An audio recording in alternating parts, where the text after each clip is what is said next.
We have seen that in the picture, the height of a point on the slanted line from the horizontal line changes proportionally with respect to its distance from the corner. Calculate the proportionality constants when the angle is 30 degree, 45 degree and 60 degree. രണ്ടാമത്തെ ചോദ്യത്തിൽ പറഞ്ഞിരിക്കുന്നത് ഈ ഒരു ചിത്രത്തിലെ ചരിഞ്ഞ വരയിലെ ബിന്ദുക്കളെല്ലാം എടുത്താൽ കോണിൻ്റെ മൂലയിൽ നിന്നുള്ള അകലത്തിന് ആനുപാതികമായിട്ടാണ് ഈ ഹൊറിസോണ്ടൽ ലൈനിലെ ഈ വരയിൽ നിന്നുള്ള ഉയരം മാറുന്നത്. നമുക്ക് കണ്ടുപിടിക്കേണ്ടത് ഈ കോർണറിലുള്ള കോണുകൾ 30 ഡിഗ്രി, 45 ഡിഗ്രി, 60 ഡിഗ്രി ആകുമ്പോഴുള്ള ആനുപാതിക സ്ഥിരം അഥവാ പ്രൊപ്പോർഷണാലിറ്റി കോൺസ്റ്റൻ്റ് ആണ് കാണേണ്ടത്.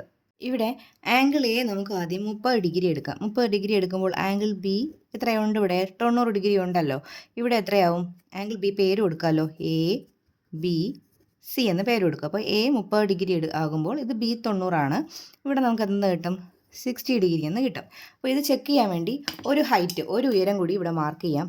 ഇവിടെ ഒരു ഉയരം കൂടി മാർക്ക് ചെയ്തു, പി ക്യൂ എന്ന് എടുക്കുക. അപ്പോൾ ഇത് ഒരു ട്രയാങ്കിൾ അല്ലേ, എ പി ക്യൂ. അപ്പോൾ ഇവിടെ 30 ഡിഗ്രി ആകുമ്പോൾ ഇവിടെ എത്ര ഡിഗ്രിയാണ്? 90. ഇവിടെ എത്ര ഡിഗ്രിയാണ്? 60 ഡിഗ്രിയാണ്. നമുക്ക് അറിയാവുന്നൊരു റിസൾട്ട് ഉണ്ട്. ഒരു ത്രികോണത്തിലെ കോണുകൾ 30 ഡിഗ്രി, 60 ഡിഗ്രി, 90 ഡിഗ്രി ആയാൽ അവയുടെ സൈഡ്സിൻ്റെ റേഷ്യോ എങ്ങനെയായിരിക്കും? 1:√3:2 എന്നതായിരിക്കും. അപ്പോൾ ട്രയാങ്കിൾ എ ബി സിയുടെ സൈഡ്സ് നമുക്ക് എങ്ങനെ എഴുതാം? ഇവിടെ 30 ഡിഗ്രിക്ക് ഓപ്പോസിറ്റ് ബി സി ആണ് വരുന്നത്. ബി സി ഈക്വൽസ് 1 സെൻറ്റിമീറ്റർ എന്ന് എടുക്കാം. 60 ഡിഗ്രിക്ക് ഓപ്പോസിറ്റ് എ ബി ആണ് വരുന്നത്. എ ബി √3 എന്നെടുക്കാം.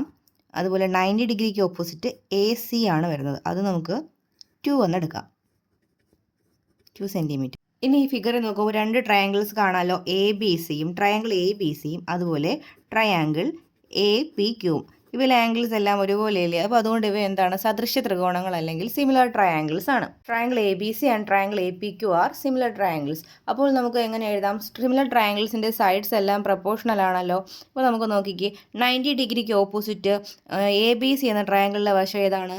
എ സി ആണ്. അതുപോലെ 90 ഡിഗ്രിക്ക് ഓപ്പോസിറ്റ് എ പി ക്യൂവിലെ സൈഡ് ഏതാണ്? എ ക്യു ആണ്, എ ക്യു. ഇനി നമുക്ക് നോക്കാം, അടുത്ത 30 ഡിഗ്രിക്ക് ഓപ്പോസിറ്റ് എന്താണ്? ബി സി ആണ്. വലിയ ട്രയാങ്കിളായ എ പി ക്യൂവിൽ 30 ഡിഗ്രിക്ക് ഓപ്പോസിറ്റ് എന്താണ്? പി ക്യു ആണ്. അതുപോലെ 60 ഡിഗ്രിക്ക് ഓപ്പോസിറ്റ് എ ബി ആണ്. വലിയ ട്രയാങ്കിൾ നോക്കുമ്പോൾ 60 ഡിഗ്രിക്ക് ഓപ്പോസിറ്റ് എന്താണ്? എ പി ആണ്. നമുക്ക് ഇങ്ങനെ നമുക്ക് പ്രപ്പോർഷൻസ് എഴുതാം. നമുക്കിവിടെ നോക്കേണ്ടത് കോർണറിൽ നിന്നുള്ള അകലവും ഹൈറ്റും പ്രപ്പോർഷണൽ ആണോ എന്നാണ് നോക്കേണ്ടത്. അപ്പോൾ അതിനോടനുബന്ധിച്ച റിസൾട്ടുകൾ നോക്കുക. അപ്പോൾ എ സി ഉള്ളത് ഏതാണ്? A C by A Q, A C by A Q. ഇനി ഹൈറ്റ് ഉള്ളത് ഏതാണ്? B C by P Q, B C by P Q എഴുതിയല്ലോ. ഇനി വാല്യൂസ് നമുക്ക് കൊടുക്കാം. എ സിക്ക് പകരം 2 എടുക്കുക, എ ക്യു അതുപോലെ എഴുതുക. ബി സി എത്രയാണ്? 1, പി ക്യു അതുപോലെ എഴുതുക. ഇനി ഈ എ ക്യുവിനെ അങ്ങോട്ട് നമ്മൾ ക്രോസ് ചെയ്തെടുക്കുകയാണെങ്കിൽ 2 equals A Q by P Q എന്ന് കിട്ടും. എന്താണ് ഈ A Q by P Q എന്ന് പറഞ്ഞാൽ? അതും ഈ ഒരു ഹൈറ്റ് അല്ലേ. എ ക്യു എന്ന് പറഞ്ഞാൽ കോർണറിൽ നിന്നുള്ള അകലം, അതുപോലെ പി ക്യു എന്ന് പറഞ്ഞാൽ ഹൊറിസോണ്ടൽ ലൈനിൽ നിന്നുള്ള ഉയരം. A Q by P Q നമുക്ക് എത്ര കിട്ടി? 2 എന്ന് കിട്ടി. അതായത് ഇവിടുത്തെ പ്രപ്പോർഷണാലിറ്റി കോൺസ്റ്റൻറ്റ് അഥവാ ആനുപാതിക സ്ഥിരം എത്രയാണ്? 2 ആണ്. അതായത് നമുക്ക് കണ്ടുപിടിക്കുന്നത് കോർണറിലെ ആംഗിൾ, അതായത് എ 45 ഡിഗ്രി ആകുമ്പോഴുള്ള പ്രൊപ്പോർഷണാലിറ്റി കോൺസ്റ്റൻറ്റ് അഥവാ ആനുപാതിക സ്ഥിരമാണ്. ഇവിടെ 45 ആകുമ്പോൾ ഇവിടെ 90 ആണല്ലോ. അപ്പോൾ ഇവിടെ എത്ര വരും? 45 എന്ന് വരും. അതുപോലെ ഇവിടെയും എന്താണ്? 45 ഡിഗ്രിയാണ്. ഇവിടെ എന്താണ്? 90 ഡിഗ്രിയാണ് അല്ലേ. അപ്പോൾ ഇത് നേരത്തെ പോലെ തന്നെ ട്രയാങ്കിൾ എ ബി സിയും ട്രയാങ്കിൾ എ പി ക്യൂവും ഇവിടെ എന്താണ്? സിമിലർ ആണ്. Triangle A B C and triangle A P Q are similar triangles ആണ് അല്ലേ. സിമിലർ ട്രയാങ്കിൾസ് ആകുമ്പോൾ നേരത്തെ എഴുതിയ അതേ റേഷ്യോസ് അതേ പ്രപ്പോർഷൻസ് നമുക്കിവിടെ എഴുതാൻ സാധിക്കും. അതിൽ നമുക്ക് വേണ്ടത് ഏത് മാത്രമാണ്? A C by A Q equals B C by P Q. ഇതാണ് നമുക്ക് വേണ്ടത്. ഇനി ട്രയാങ്കിൾ എ ബി സിയിലെ ആംഗിൾസ് ഏതൊക്കെയാണ്? ഇവിടെ 45 ഡിഗ്രി, 90 ഡിഗ്രിയാണ് ട്രയാങ്കിൾ എ ബി സിയിലെ ആംഗിൾസ്. അപ്പോൾ ഇതിനും ഒരു റേഷ്യോ ഉണ്ട്. ഒരു ട്രയാങ്കിൾസിൻ്റെ ആംഗിൾസ് 45 ഡിഗ്രി, 90 ഡിഗ്രി ആണെങ്കിൽ അവയുടെ സൈഡ്സിൻ്റെ റേഷ്യോ എങ്ങനെയായിരിക്കും? 1:1:√2 എന്നതായിരിക്കും. അപ്പോൾ ഇവിടെ 45-ന് ഓപ്പോസിറ്റ് ആയിട്ടുള്ള ബി സിയുടെ ലെങ്ത് എന്ന് പറയുന്നത് നമുക്ക് 1 സെൻറ്റിമീറ്റർ എന്ന് എടുക്കാം. അതുപോലെ ഈ 45-ന് ഓപ്പോസിറ്റ് ആയിട്ടുള്ള എ ബിയുടെ ലെങ്തും 1 സെൻറ്റിമീറ്റർ എന്ന് എടുക്കാം. 90 ഡിഗ്രിക്ക് ഓപ്പോസിറ്റ് ആയിട്ടുള്ള എ സിയുടെ ലെങ്ത് നമുക്ക് √2 സെൻറ്റിമീറ്റർ എന്ന് എടുക്കാം. ഈ വാല്യൂസൊക്കെ ഈ ഇക്വേഷനിലോട്ടൊന്ന് കൊടുക്കുക. എ സിയുടെ വാല്യൂ √2, എ ക്യു അതുപോലെ എഴുതുക. ബി സിയുടെ വാല്യൂ 1, പി ക്യു അതുപോലെ എഴുതുക. എ ക്യു അങ്ങോട്ട് ക്രോസ് ചെയ്യുക. അപ്പോൾ √2 equals A Q by P Q എന്ന് കിട്ടും. അതായത് എ ക്യു എന്താണ്? കോർണറിൽ നിന്നുള്ള അകലം. പി ക്യു എന്താണ്? ഹൈറ്റ് അല്ലേ? അപ്പോൾ A Q by P Q equals എന്താണ്? √2. അപ്പോൾ ഇവിടുത്തെ ആംഗിൾ, കോർണറിലെ ആംഗിൾ 45 ഡിഗ്രി ആകുമ്പോഴുള്ള പ്രൊപ്പോർഷണാലിറ്റി കോൺസ്റ്റൻറ്റ് √2 ആണ്. ഈ കോർണറിലെ ആംഗിൾ നമുക്ക് 60 ഡിഗ്രി എന്ന് എടുക്കാം. ഇവിടെ ആംഗിൾ എ 60 ആകുമ്പോൾ ഇവിടെ 90 ആണ്. ഇവിടെ എത്ര കിട്ടും? 30. ഇവിടെയും 30. ഇവിടെ എത്രയാണ്? 90. ഓക്കെ. അപ്പോൾ നേരത്തെ പോലെ തന്നെയാണ്. ഇതിനകത്തുള്ള ആംഗിൾസ് ഏതൊക്കെയാണ്? A B C, triangle A B സിയിലെ ആംഗിൾസ് 30 ഡിഗ്രി, 60 ഡിഗ്രി, 90 ഡിഗ്രി. അപ്പോൾ ആദ്യം പഠിച്ച റേഷ്യോ 1:√3:2 എന്നതായിരിക്കും. അപ്പോൾ 30 ഡിഗ്രിക്ക് ഓപ്പോസിറ്റ് എന്താണ്? എ ബി ആണ്. എ ബി സമം 1 സെൻറ്റിമീറ്റർ എന്ന് എഴുതാം. 60 ഡിഗ്രിക്ക് ഓപ്പോസിറ്റ് നമുക്ക് ബി സി ഈക്വൽസ് √3 സെൻറ്റിമീറ്റർ എന്ന് എടുക്കാം. അതുപോലെ 90 ഡിഗ്രിക്ക് ഓപ്പോസിറ്റുള്ള എ സി നമുക്ക് 2 സെൻറ്റിമീറ്റർ എന്ന് എടുക്കാം. ഇനി നമുക്ക് റേഷ്യോ നേരത്തെ എഴുതിയ പ്രപ്പോർഷൻസ് അതുപോലെ തന്നെ രണ്ട് ട്രയാങ്കിൾ എ ബി സിയും എ പി ക്യു ഇവിടെ സിമിലർ ആണ്. അതുകൊണ്ട് തന്നെ നമുക്ക് എങ്ങനെ എഴുതാം? A C by A Q equals B C by P Q എന്ന് എഴുതാം. എ സിയുടെ വാല്യൂ 2, എ ക്യു ഇതുപോലെ എഴുതുക. ബി സിയുടെ വാല്യൂ എത്രയാണ്? √3 ബൈ പി ക്യു. അപ്പോൾ ഇവിടെ എ ക്യു അങ്ങോട്ട് പോകുമ്പോൾ എ ക്യുവിനെ അങ്ങോട്ട് കൊണ്ട് ക്രോസ് ചെയ്യുമ്പോൾ √3 ഇങ്ങോട്ട് വരിക അല്ലേ? അല്ലെങ്കിൽ ഇങ്ങനെ അങ്ങോട്ട് ക്രോസ് മൾട്ടിപ്ലിക്കേഷൻ ചെയ്യാം. P Q into 2 equals A Q into √3. That is A Q by P Q equals 2 by √3. അതായത് ഈ കേസിൽ പ്രൊപ്പോർഷണാലിറ്റി കോൺസ്റ്റൻറ്റ് അഥവാ ആനുപാതിക സ്ഥിരം 2/√3 ആണ് ആംഗിൾ 60 ഡിഗ്രി ആകുമ്പോൾ.